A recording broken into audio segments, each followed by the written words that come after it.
Welcome to the Soul Traveler Podcast, an exploration of conscious living with your host, Jennifer Mitchell of The Soul Experience. Join Jennifer as she explores the quantum realms of the subconscious mind and all aspects of spirituality. Driven by curiosity and a thirst for knowledge, topics will stretch the boundaries of your imagination and revive your mind, body, and soul. Hello, Soul Travelers, and welcome back to another exciting episode. Today I have a very special guest here with us, Vin Infante. Vin is a psychotherapist and a mental performance coach. Welcome to the show, Vin. How are you today? I'm great, Jen. Thanks for having me here. Very excited to have a great conversation with you. Yes, I am really looking forward to getting to know you in real time and learn everything about what you do. I'd love if you can get started by telling us exactly who you are and how did you get started in your line of work? Well, my favorite thing to say about who I am is I'm just a guy with an opinion. I wound up getting that as my ultimate opener from my time as a firefighter, where when you're standing on the lines in the fire academy, it's much like going to the military, where everybody's curious, what did you do before this? And I told the guy on the line next to me, and he said, no offense, I don't really get what you do. Aren't you just a guy with an opinion? And I really didn't have a comeback. So I was like, I guess I am. And I actually love that because I think that's probably the best way to describe what anyone who's in my field of work does. I'm just a guy with an opinion, as we all are, with different understandings or different meaning or different stories. And hopefully we can shine a new perspective on some people's worlds. I've been in the world for a little bit, but now I'm here trying to share some new info. Yeah, and at the end of the day, Vin, I feel like that's true about everyone. I mean, we're all just people who have different perspectives, aka opinions. And I don't think that anyone is to say that one perspective is right versus another. So, 100%. It's all net neutral. It's what you make of it. yeah. And so, can you dive in and tell us a little bit about exactly the work that you do and how is it different from maybe like a different type of coaching? What sets you apart? Yeah. Well, I think the biggest thing that sets me apart is that I have a very therapeutic approach. So, as a mental performance coach, I like to optimize people's potential. I get the privilege of making good leaders great. I get the opportunity to work with high performing individuals and show them that they can still set bigger standards and better goals without feeling dissatisfied in life. And I do a lot of my coaching from a background or a root in psychotherapy, which is what I was classically trained in. I've worked in psychotherapy, well, mental health overall for 13 years now. And I was doing psychotherapy traditionally for 10. I've worked in every setting you can imagine. I've worked in inpatient, outpatient, hospital clinics, homeless shelter, private practice, Department of Education. I was a traveling home therapist and I did applied behavioral analysis. So I really got into the field to realize I really didn't love the field, but I loved working with people. I loved helping. And for me, part of the journey of my life has been I'm in love with serving and I don't really care how I serve. So one of the funnier things I get to tell people is I had 3 careers in 3 years because at 28, I was a psychotherapist. By 29, I was a firefighter. And by 30, I was a full on entrepreneur and mental performance coach. And so it's been a very interesting journey for sure. And now the mission is to impact 1 billion lives positively. And in doing that mission, I have the opportunity to sit here with amazing people like you, where we get to collaborate on bringing impact and transforming people's lives. And that's really been the greatest joy that I get to have in my life. I love that. Let's talk a little bit about that vision. That's a huge vision, and I love that. 1 billion lives. What is your roadmap a little bit to get there? Obviously, you're chatting with people, I'm sure, about public speaking. And how did you come up with that goal? I came up with it because I really thought that any other number might be too easy. I really wanted a challenge. And I mean, by the time, right, like look at it from this perspective. By the time I was 30, I've achieved a master's degree. I've went through schooling. I had over 10 years of experience in my career. I had another career, like a full career that I went through training. I was a firefighter, first responder. And then I started a third career, became an entrepreneur, started a business, and was doing well in that realm. Now, of course, it had its ups and downs, but by 30, I've already done more in my life than I don't know most people have in their lifetime. And so it was a little weird for me because those were actually my life goals, and I was done with my life's goals by the time I was 30. And when you look at it like that, it's like, well, what the heck am I going to do?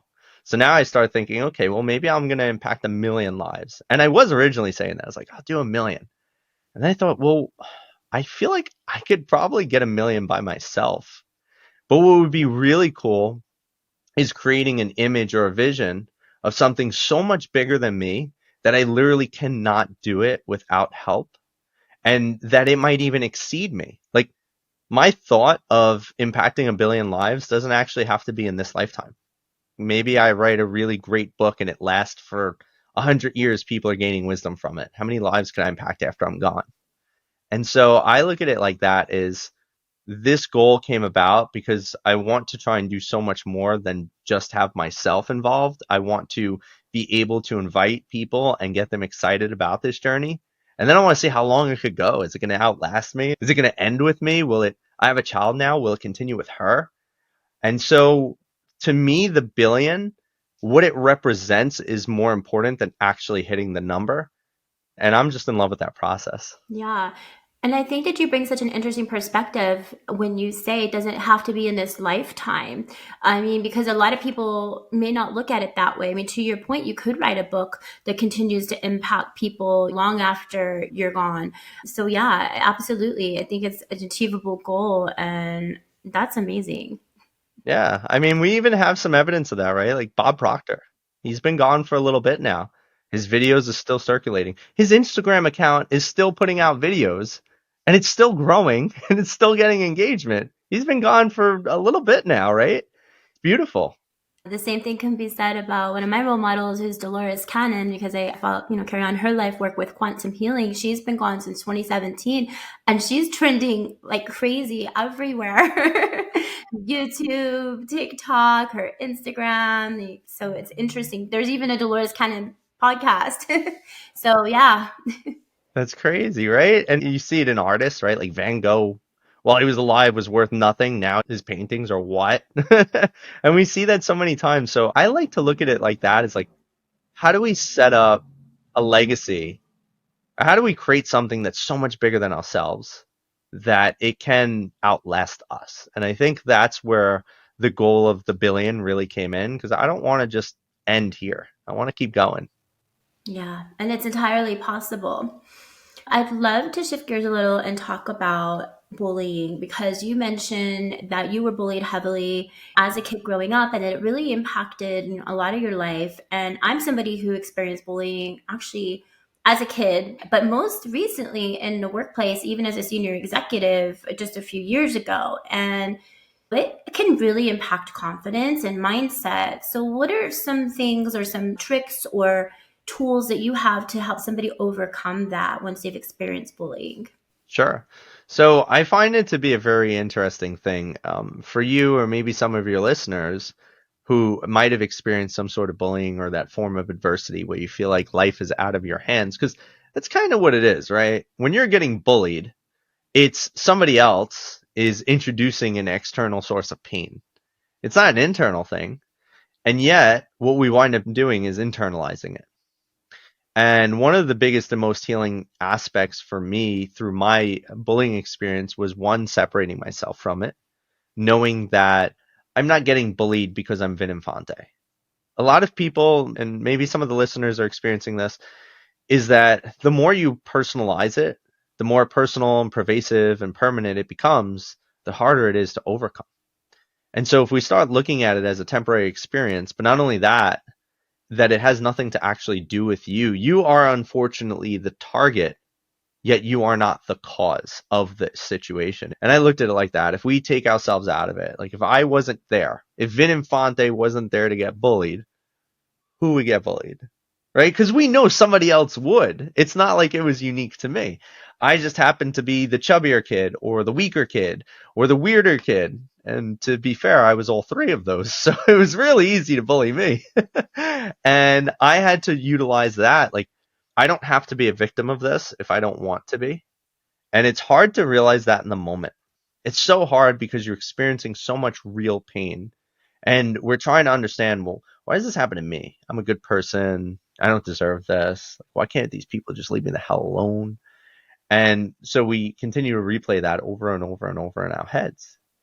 And it to a high level, it victimizes us, right? Like I'm sure some of your listeners, they probably love you. And I know that you guys probably talk a little bit about vibes and energy, right? And frequency. And living in that survival state, that victim state, is a very low frequency. It's a low vibrational state, and it's going to continue to drag you down, right? Because your energy doesn't just raise up magically. It's like it slowly gets lower and lower and lower. So finding those ways to depersonalize for me was one of the biggest parts of overcoming my victim mindset that I struggled with due to bullying. So I encourage people to look for, like, what is that thing that will click for you? Is it that you need to know that your bully is probably experiencing more pain than you are, which is why they're a bully? Is it that you need to know that you're a good person? It's not happening to you because you're a good person. It's happening to you because unfortunately you're the target. Is there a way you can get out of it? Can you just transfer departments? Could you quit your job? If you're younger, like I was a kid, could you go to a new school? Could you get transferred to another class? It's never a super easy answer because bullying comes in so many different forms, but the biggest thing is just looking for those ways that you can separate yourself from that experience. And to your point, when you think of bullying, a lot of times I don't think that most people think it can happen as an adult. And Mm, I myself, even I was in senior leadership, and I remember I would go to these meetings and sit around these like tables, and I had to engage with these two people specifically. They would both like sit next to each other and like kind of gang up and bully on me. Every time I would speak, they'd be like, "Oh my God, she makes no sense," or like they would really try to like attack my confidence. Like I couldn't say anything without them either laughing or making snide comments. And actually other people would say like, why do you let them do that? And I found myself in a position where I was like, do I go to HR and tattle? Like that's how I felt. Do I talk to my boss? Do I ignore it? And so I found myself feeling confused mm, because I didn't know what action to take. And then I started to get angry about it because I was like, why me? And then I started to get like resentment. But to your point, is it was playing over and over and over in my head. So I feel like the self torment was almost just as bad as the bullying itself. And I finally came to realize for me that they're just miserable. And I'm a really upbeat and generally like I'm always perky and I'm like the happy person. And I think that they didn't like that because they weren't in that headspace themselves and they didn't have the ability to be happy at some point in their life or somewhere. They were miserable, so they were trying to make me miserable. And ultimately, seeing that, like to your point, realizing it wasn't about me, it was about them. That's what really kind of helped me to shift my mindset and kind of overcome that. And it's interesting too because you come to learn there's going to always be bullies in life. There's still, even as an adult, there's always been ways that people try to bully you. I could recount back when I used to be an employee, I was working at a homeless shelter. I was a client care coordinator, and we had a whole team. Now, the team decided that they wanted to do a fat to fit challenge. And it was me and I think there was about six other or seven other women on the staff, and everybody was putting in $50 each for this challenge. The winner gets the pot. Whoever loses the most weight. Something happened where we actually never wound up following through. I didn't even participate. They were like, "Well, you're already in good shape, so you can't participate." I was like, "All right, that's fine. I don't want to anyway." So they were like, "Well, because you're a neutral party, you should hold the money for us." And I said, "I could. I mean, I don't really care. If you want me to, I will. That's fine." So they're like, "Okay, we'll get you the money." Money never came to me. Never happened. So one day they said, "Hey, Vin, listen, we're calling the challenge off. Everybody wants our money back." I'm like, I didn't get any money. Like, what do you mean we gave it to you? I was like, nobody gave me this money. I was like, in fact, I wasn't even participating in the challenge for that. And you said you were going to do it, and I don't know what happened from there because nothing came my way. One of the women said that she gave me the envelope full of money. Now, mind you, there's like seven people, right? So it's about $350 or so dollars. So I continue to sit there. I'm like, I don't know what any of you are talking about. Everybody's like, you need to give us our money back. There was no money. None of this ever happened. So I'm thinking like, okay, maybe it's a dropped thing. Maybe they realized, okay, they never gave me the money. So one day my director calls me to come outside in the middle of like at the shelter, we have that outdoor area. So she calls me outside. There is a circle of all of the employees standing there. And literally all of them are looking at me and they're like, you have today is your last chance. We get paid today. You're going to give us all back our money or we are going to report you to the highest authority in the company. It's going to be backed by the director and the assistant director, which was both of them were standing there. One of them was named Miss Janite and the other was Miss Sowell or something. And both of them were like, we know you have our money and you need to give it back to us and you need to do what's right. Now, I didn't know what the hell to do in that moment. I never got any money. I've never seen any money. This was stressing me out. So what did I do? I caved. You quit? Did you quit or did you give the money back? So I said, I don't know what happened to this money. I guess if you're all telling me that this happened, it must be like that I did it and I must have lost it. I must not have realized it. And so I gave everybody $50 out of my paycheck. And later, after some other things went down, because the culture was just terrible, I wound up resigning. And then later, I found out from one person who I was friends with at that shelter system that he texted me and he said, hey, guess what? We found Cynthia. She was one of the coworkers there. So we found Cynthia had the envelope full of money that she never gave you.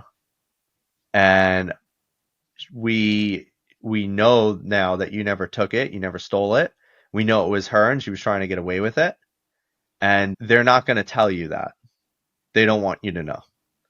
And I said, well, I appreciate that you told me that. And it feels good to be right. But it also felt crappy to be in that situation. And hindsight is 2020 because honestly, I could have fought and died on that hill that I didn't steal the money, but now you have the director, the assistant director, and 4 other people saying that I stole their money. What do you do? The answer is whatever you have to do in that moment if you want to keep your job. If I wanted to quit, which realistically I probably should have, then it doesn't matter. Then you can just tell everybody screw off and do what you want to do. I think I would have quit. I was just thinking, I if that should was have. me, I'm Italian, I would have been like, all these words would have flown and I would have like stormed off. The Italian temper, it's real. I'm more remorseful that I did not quit on the spot for them challenging my integrity. But I think sometimes, to the point of what we're talking about with bullying, when you have 7 people telling you did something, it could be a real mind screw. It'd be a real mind screw. And that's the thing too, is like, how do you recover your mindset? For me, it's been like a lot of work. Actually, it's one of the reasons I wanted to start this podcast was to work on my confidence too. I was like, you know what? Because I was feeling down and I'm an open book. I talk about everything, no problem expressing how I feel. But this podcast has definitely helped me to overcome some of those confidence blocks that I was feeling from specifically related to that incident. In my understanding, the recovery is being able to know what you stand for. Anyone who's listening, maybe this is something that will help you a lot, is you have to sit there and assess your values. You have to sit there and assess who you are. What would you do? Like, what do you want to do based on that?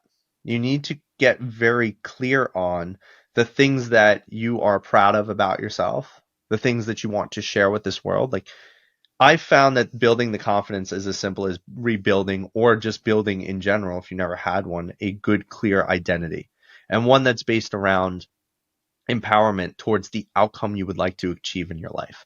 Because so many people have this broad idea of, well, I wish I was more confident, and that's cool, but that's terrible. That doesn't do anything for you. I wish I had $10 trillion right now. Do I get it? No. But if you could sit there and say, I'm determined to become a more confident person, what I will do is I will literally sit here and study what do confident people do? How do they respond to life? How do they act?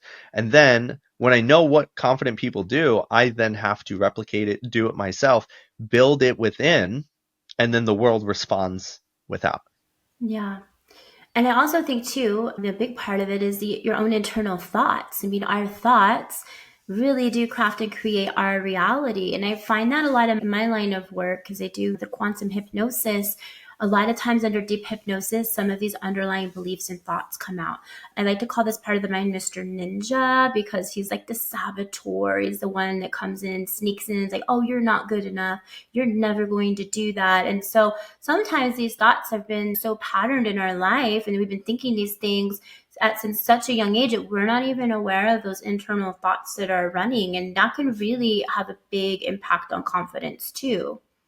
I mean, so it's very interesting. I do believe that thoughts are a part of it. And I would say that there's many other key components too, is like thoughts are big because thoughts become things. And they become things because what we know about like the subconscious is what you're focused on expands. So a lot of people, when they're struggling, especially like certain clients of mine, where they'll say, oh, well, I'm very anxious. Well, that's great. Now you've really screwed yourself because you're bringing too much attention to it. Your thought became a thing, and now the thing is brought front, face, and center. And now all of a sudden you're just going to focus. And even though you're saying, well, I don't want to feel anxiety, you're still bringing attention to it. You're still creating a narrative of anxiety. And so what we look at is not only what your thoughts are, what are your language patterns? What are your physiological patterns, right? What are your behavioral patterns? What are even emotional patterns? Because everything winds up working in this really intelligent system where when people try to focus on one part, they ultimately miss so much more. So sometimes with a client who gets stuck in a thought process, for instance, I have them do something that is physiologically different. I have them start breaking up their state, right? Because when we look at how the brain works and we see how neurology works, where you get all of these neurons that are firing together or wiring together, the more things that are going on at once, the stronger the neural connection. So the easiest way to break it is probably with the most extreme way that you could start doing something, which is a physiological expression. I tell clients all the time, I'll make you a bet. If you're in a moment where you're feeling stressed or anxious and you start hopping around on one leg, screeching like a bird and flapping your wings, and you're still anxious, I will give you a free session. And I haven't had to give out a free session as of yet. Have you had clients actually do that? Oh yeah, no, I literally have people do stuff like that. I will sit with a client, I'll be like, all right, you're gonna get up, you're gonna like hold your nose and talk in a nasally voice, or you're gonna stomp your feet and act like a child. Like it's real stuff that I do because it's what we call as a state interruption. Because you're not just having a thought process, you're not just having an emotional process, you're having a full state process, and a state is all encompassing. And if you want to shift things, you have to do something drastic. And the most drastic things are the things that your body isn't expecting. Like, when's the last time, Jen, you were sitting there and you were anxious and you're like, oh, I know when I'm anxious, I like to hop around on one leg like a bird. You probably never. So, what you do is it's interesting because it literally breaks the chain of neurological functioning. You confuse your brain, and then you get your ability to take your body and your control back, snap of the finger instantly. So, it becomes very fascinating what you could do by just starting to look at not only like the subconscious processes, but also the neurological processes, because ultimately that is a big part of your subconscious. So it gets really cool, the depth work of this stuff. Yeah. The subconscious controls too, or has an impact on so much of our life. It is interesting. I'm going to throw my husband under the bus. My husband does not believe that the subconscious has any impact on our life. We were just talking this morning about that. I'm like, I just find that so interesting. Like, how could someone believe that? So do you encounter skepticism in your line of work, or people who like really don't believe that in the subconscious or the power that it has? And how do you handle that? See, I think that's funny because I can't say I've experienced skepticism in my line of work, because chances are, if you don't believe or even have a slight understanding of the subconscious mind, you wouldn't invest in a mental performance coach. Like, they go hand in hand, right? If you didn't believe in, I don't know, if you didn't believe in driving cars, you'd probably never walk into a Toyota dealership. So I can't say I've personally experienced that. I've heard of people that don't really believe in that. And I think a lot of those people are very resistant to self-development because they think it's just kind of bull crap to make you feel good and it doesn't really do anything. And I think that's more of what I've encountered. Where I've heard, like, I got off a call one time with this kid because his mom really wanted help. Like, this kid was acting up. He was doing all sorts of crazy stuff. And I was telling him, like, hey, man, this is how I work with people. This is how I can help you. Like, this is what we focus on and blah, blah, blah, blah, blah. And I was like, so how does it sound? He's like, honestly, I think you're full of shit. I was like, all right, that's cool, dude. I was like, nothing, like, whatever you want to do. You don't want to work with me? You don't have to. I don't really care. I've come to look at it like this. I'm not going to waste my time convincing people they need support. So I tend to shy away from that. I don't think it's my job to convince you. I think it's my job to be here if you're ready or want the service. And the biggest thing that I'll say too is for people who don't believe in like the subconscious or any of these processes, I think it's an unwillingness to just acknowledge what's out there, especially because we have so much research now, right? Like there's literal research that shows like we do things without thinking about it. Test your husband, actually. You could sit there. Here's a great question. I was literally like, how do you believe that? Well, here's a great test, right? Because I know he's probably experiencing this. Ask him when the next time you have a conversation, say, hey, have you ever driven from one place to another and like didn't even realize how you got there? And he'll be like, yeah, well, that's happened to me before. And it's so weird. It's like, yes, because your subconscious knows you've driven that path so many times. It put it on an auto process and you were doing 10 million other things in your mind, like thinking you're on a phone call or this or that. And you were so distracted and yet you got to your destination. That's your subconscious. You know, it's interesting because I actually do get skeptics who book sessions with me. And it baffles me, Vin, because like, again, I do hypnosis. And so we're going to find out real quickly if you don't believe. Because when you don't believe in the process, you're not going to allow it to actually occur, typically, is what we find out. And I'm thinking, like, I always wonder, like, why did they book?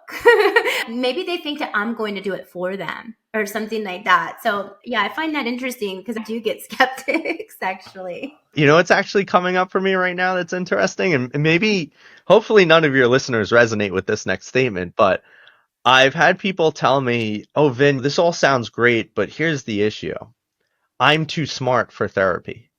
I know what you're going to try and do. I'm like, okay, so hold on a second. What you're trying to tell me is that you're so damn smart, you can't help yourself and you're stuck with a persistent, permanent problem. Because that's ultimately what you're telling me. And so if you're so smart, why do you have a persistent, permanent problem that you have no way of overcoming? And they have no answer for that. So that's always where it gets a little fun for me. I'm like, okay, so if we could acknowledge you're not as smart as you think you are, what would that look like? And how would you be able to change your life if you were willing to say, maybe I don't know everything I think I know? And then you challenge that, right? Because now it's like taking them down the pathway of, so if you're so smart, why do you have issues? And then I could also challenge that. It's like, all right, so you've probably heard knowledge is power. That's not true. Knowledge is potential power. Application is everything. If you're so smart, why can't you apply it? I literally just told my son that yesterday. Knowledge is power. Oh, yeah. Yeah, I was like, knowledge is power because like him and his little buddy were doing homework, and I was like, you make sure that you guys aren't copying off each other because that's the gift of knowledge, and you need that, and knowledge is power. Well, I mean, it's not entirely wrong. Knowledge is definitely potential power. You just have to utilize it. And again, you illustrate it with a point. If I were to give you 1,000 books on physical fitness, and I told you to read and memorize every part of that, and you have all of that knowledge, and I said, great, now you can never work out in a gym. You can never teach it to anybody else. You can never utilize any of the information you've learned. How useful is that knowledge? That's a very valid point. Just application. Yeah, action is power. Damn right. Yes. And so with your line of coaching, you also work with helping people achieve their goals and financial success as well through changing their thought patterns. Is that correct? I'd like to say that there is a ripple effect. When I'm doing coaching with people, it is more about like, how do we get you aligned to the person you're trying to become, right? Because my understanding of a goal is that it's not actually important, the goal itself. The point of a goal is never about the thing you're trying to achieve. And if we want to use a financial number, right? Like, let's say if you're saying, hey, I want to become a millionaire, that's cool. The point of that goal, however, is not to say like, I will be happy or I will be successful or I need to become a millionaire and I need to chase that. The point of a goal is setting a place marker of how you know if you've evolved as a person, because the point of a goal is to challenge you to evolve. So I come to look at manifestation in almost not a scientific way, but just an explainable way. I don't believe it's as mystical as people think. Where when I say, hey, you could attract $1 million, I'm not sitting here saying you're going to hold your hands together and go, oh, and $1 million appears. I don't think that will ever happen. But what I do believe is if you do enough work on yourself or your business or both in tandem, and you find a way to provide $1 million worth of value because yourself, your service, your product, your offer, whatever is so dialed in, so good, so valuable to the world that they start paying you up to $1 million, and then you generate $1 million. There's the beauty. You manifested. You didn't chase it. It sought you out because you became the thing that attracted what you ultimately wanted. And I'm so glad that you touched on that, because I feel that that's a big step in manifestation is action, but nobody ever talks about that, right? To your point, they're just like, oh, you're going to sit and meditate and it's going to appear. No, you actually have to take calculated and alignable actions to increase your value and, to your point, provide $1 million worth of value to people out there in order to attract that. So when you're manifesting, what is it that you're doing? Like, how do you see yourself? What line of work or what service do you see yourself providing in order to attract that $1 million? Right. And it's interesting too, because if we take another component and dive into that further, manifestation is magnetism. And what we know about things that are magnetic is that, again, they have a certain frequency. They're moving at a certain speed. The more magnetic something is, the more the speedy the components on the interior are, right? So that's very interesting for this attraction, is you actually become magnetic. And the more you're moving, the speedier you are, the more magnetic you are. So the more you're going to attract, the more it's going to come to you, the more value, the more service, the more abundance, because of the fact that you are creating this process, this momentum.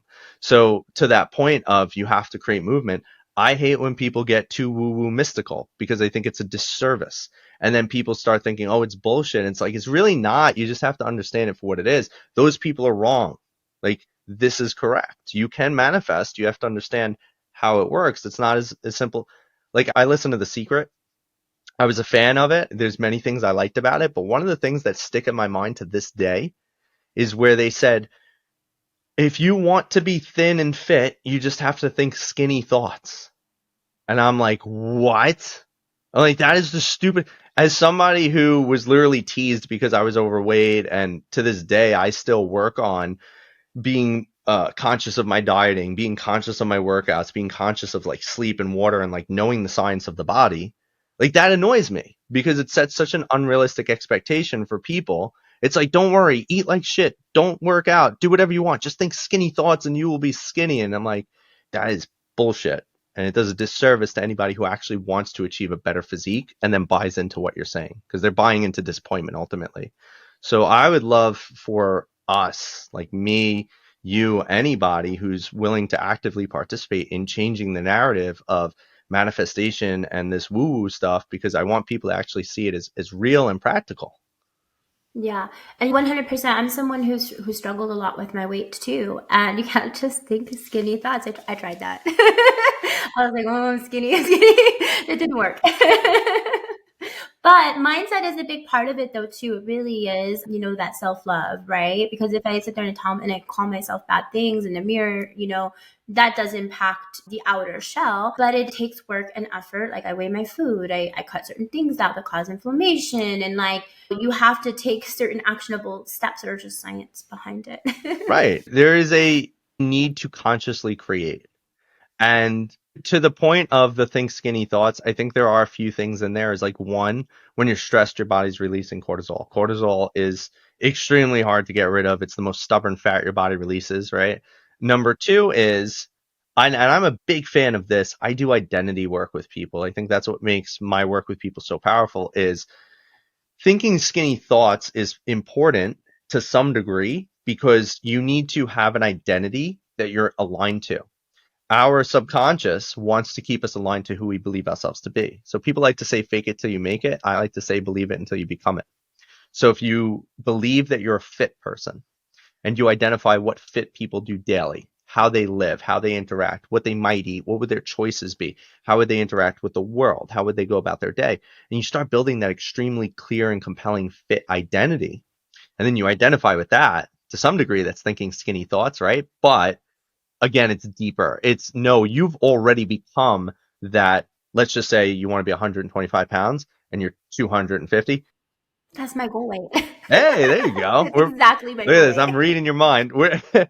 But you become the 125-pound person first internally, and then the external world mirrors that because the internal and the external are a mirror. And so as you change the internal and now you make these decisions, it is impossible to not hit your goal. It's just a matter of time. Like I like to say, I'm extremely successful in life. And even if it doesn't look that way, it's because it's catching up to me because I'm outpacing it. But I'm already internal, I'm there. So you do that, your identity shifts, your decisions shift, your whole world shifts. Yeah, it's a combination of both. I mean, the thoughts is a part of it. It really is, but you have to take those actionable steps. Exactly. I saw something, I was looking on your Instagram and I saw something where you said that depression can help people, and that stuck out. And I want to ask you, can you provide some clarity around that? Yeah, of course.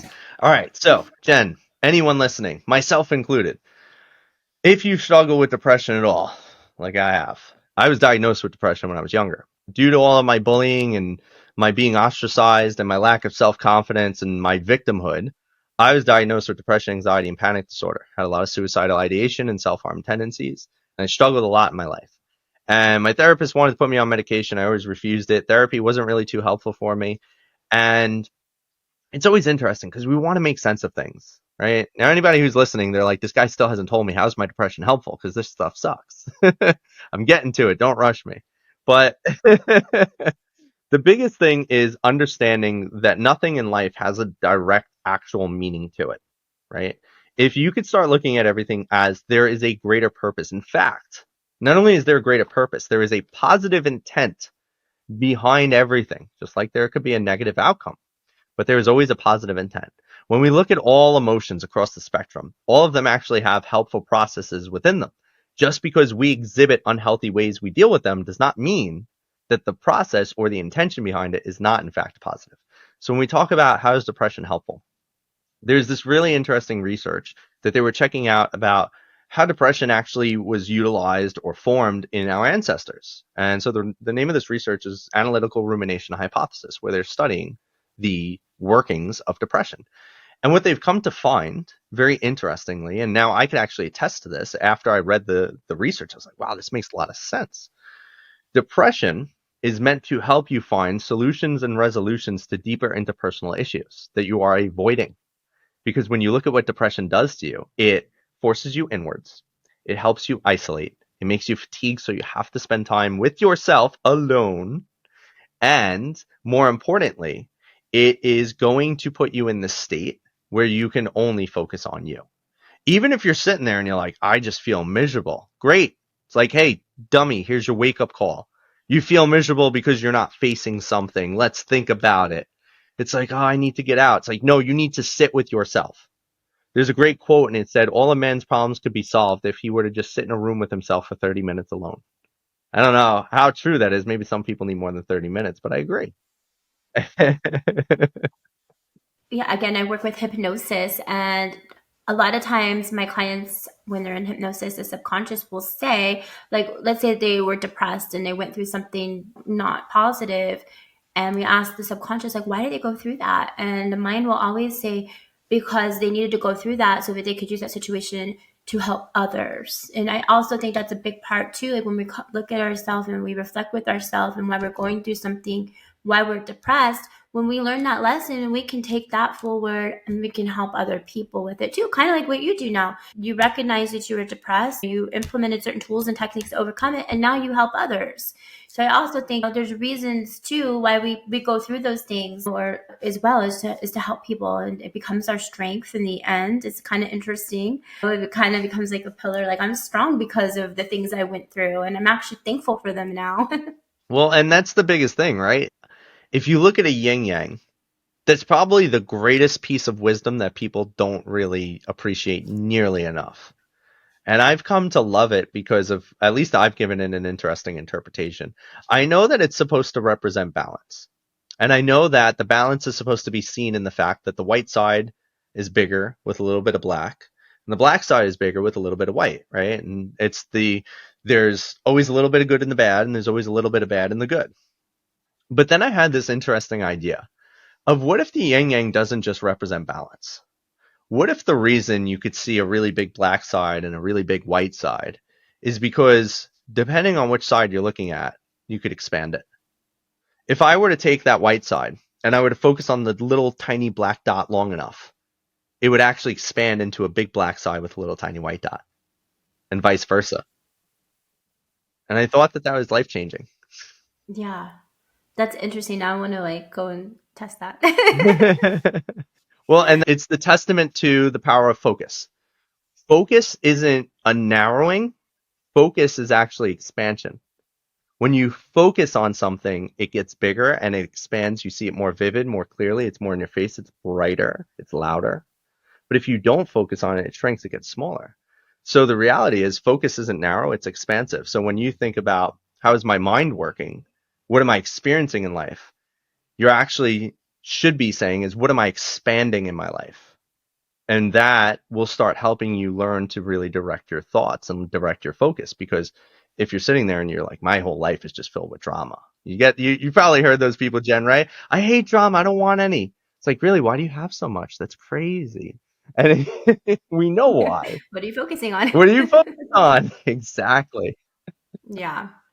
Well, Vin, I could sit and talk with you all day, but I do think it's time to call this one. I appreciate you coming on and sharing your wisdom. Do you have any final thoughts that you would like to leave our listeners with today? I do. It's my favorite damn quote of all times. Oh, let's hear it. It's my favorite quote. It's by Aristotle. And I'm a big fan of studying quotes. I think everybody should. If you are not, anybody who's listening, go study quotes. It's just timeless pieces of wisdom to the point of how I want to impact billions of lives through time. So Aristotle, his quote is, "We are what we repeatedly do. Excellence, then, is not an act, but a habit." Every single day, you have a opportunity and a responsibility to yourself, most importantly, to practice what you believe you are or who you believe you are. And most importantly, who you believe you're going to become. And if you do that, your greatness will shine through. Your excellence will shine through. And you will be that person you've been working towards. So go out there and practice your habits and be excellent. I love that. And I'm definitely going to go research more quotes. I was actually looking at a bunch of quotes yesterday. So it's so funny, again, that you say that. You're tuning in. Where can our listeners find you online? Please check out my Instagram. It's where I'm most active. It's at vin.infante. And if you love the stuff we were talking about today, check out my website. It's www.vincentinfante.com. I have a free newsletter. That's honestly the biggest thing that I am building. So I would love for you to be a part of that community. Definitely. And I'll make sure to include all your information for listeners in the show notes. And to everybody listening from home, thank you so much for tuning in. We'll catch you next time. This podcast is brought to you by The Soul Experience, Quantum Healing Hypnosis.